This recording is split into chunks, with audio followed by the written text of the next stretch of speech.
Channel আজকে আমি তোমাদের সামনে নিয়ে এসেছি মায়াপুর দর্শনের ভিডিও। এটা আজ থেকে প্রায় 1 বছর আগের ভিডিওটি সম্পূর্ণ দেখতে থাকো। আশা করি তোমাদের সকলের ভিডিওটি ভালো লাগবে।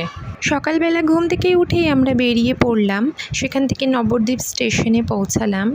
সেখান থেকে নদী পার করেই মায়াপুর, আর নদী পার করতে হবে লঞ্চে করে। আদার অপশন আমি সেখানে কিছু দেখিনি। তোমরা যদি কিছু তোমরা কিছু যদি দেখে থাকো তাহলে আমাকে কমেন্টের মাধ্যমে অবশ্যই জানাবে। সেখান থেকে মায়াপুরে নেমে ফার্স্টে আমরা এই একটা রুম ভাড়া নিয়েছিলাম। আর এই যে দেখো, আমরা যখন গিয়েছিলাম তখন এই নৃসিংহদেবের এই মন্দিরটা তৈরি হচ্ছিল, মানে পুরোপুরিভাবে কমপ্লিট হয়নি, কাজ চলছিল। আমরা যেহেতু 2023-এ গিয়েছিলাম তখন মন্দিরটা কমপ্লিট হয়নি। আর এই যে দেখো, আমরা ভিতরে ঢুকেই ফার্স্টে রুম ভাড়া নিয়েছিলাম। আর এই ভিতরের এই গদা ভবনের এই জায়গাটা এত সুন্দর, এত অপূর্ব লাগছিল না দৃশ্যটা। তবে এই জায়গাটা গদা ভবন না গীতা ভবন আমার এখন ঠিক